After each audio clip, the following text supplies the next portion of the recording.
This channel does not promote any violent, harmful, or illegal activities. All content provided by this channel is meant for an educational purpose only. ভুল বোঝাবার কিছু নেই। মানুষ পুরো দেখতে পাচ্ছেন চোখের উপর বয়স্ক মানুষদের, অসুস্থ মানুষদের কিভাবে টেনে আনা হচ্ছে, তো মানুষ দেখতে পাচ্ছেন তাদের। তো সুতরাং মানুষ তিথিবিরক্ত। মতুয়া সম্প্রদায় তারাও তো অনিশ্চয়তার মধ্যে রয়েছেন, তৃণমূল কংগ্রেস পাশে রয়েছে। বিজেপি নেতারা তো এখনো মুখে কথা বলে যাচ্ছেন, কোনো বিজ্ঞপ্তি তো জারি হয়নি মতুয়া সম্প্রদায়ের নাগরিকত্ব নিয়ে, বলে তাদের তো ঘোরতর বিপদে ফেলা হয়েছে। মাননীয় মুখ্যমন্ত্রী মমতা বন্দ্যোপাধ্যায়কে যে যে ভাষায় শুভেন্দু আক্রমণ করেছে, যে যে বিশেষণ বলেছে, একজন মহিলা তার উপর মুখ্যমন্ত্রী, তখন এসব নীতিজ্ঞান কোথায় থাকে? শুভেন্দু অধিকারী যে যে ভাষায় মমতা ব্যানার্জিকে, মাননীয় মুখ্যমন্ত্রীকে আক্রমণ করেছে, যে যে শব্দ বলেছে, যে যে ভাষা বলেছে, যেভাবে অপমান করেছে, তার কাছ থেকে নীতিজ্ঞান শেখা হবে?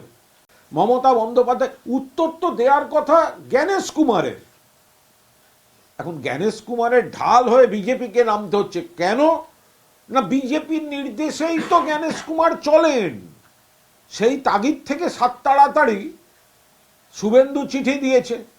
আরে ওটা বিরোধী দলনেতার পদ, ওটা ইলেকশন কমিশনের পিআরওর পদ নয়। আর এই বিজেপি এরা তো পুরো মমতা বন্দ্যোপাধ্যায়ের প্যানিক রিয়াকশনে চলে। মমতাদি চিঠি দিয়েছেন, ওদের চিঠি দিতে হবে। তৃণমূল 21শে জুলাই শহীদ দিবস করে, ওদের সেদিন একটা কিছু করতে হবে।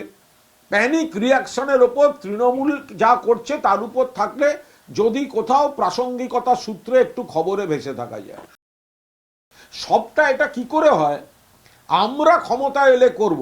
আরে ক্ষমতায় আসার আগে কিছু কাজ করে দেখিয়ে বলো যে আমরা এই কাজটা বাংলার জন্য করলাম।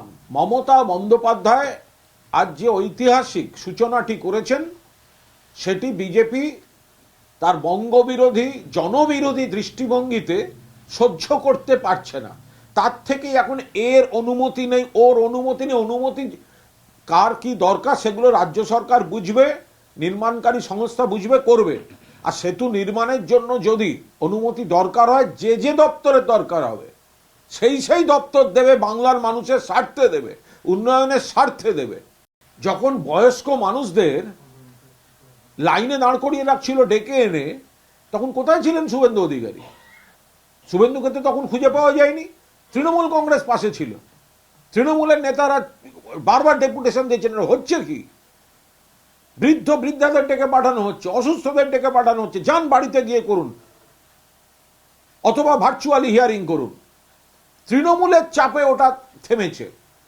তো সুতরাং যেখানে যে পদ্ধতিতে, যে ফোরামে, যেটা ইলেকশন কমিশনকে বলে হবে কমিশনকে, যেটা সুপ্রিম কোর্টে যাওয়ার দরকার হবে সুপ্রিম কোর্টে যাওয়ার। এটা তো শুধু পশ্চিমবঙ্গ বলে নয়, এটা তো সারা ভারতবর্ষে সর্বত্রই এই বিষয়টা রয়েছে যে যারা দক্ষ, অভিজ্ঞ, হয়তো বয়স হয়ে গেল, ঠিক আছে, তাদের একটা বিকল্প পথে এনে তাদের সার্ভিসটা, তাদের অভিজ্ঞতাটা, তাদের নির্দিষ্ট যে স্লট সেখানে কাজে লাগানো, তো তার মধ্যে খারাপ কি আছে?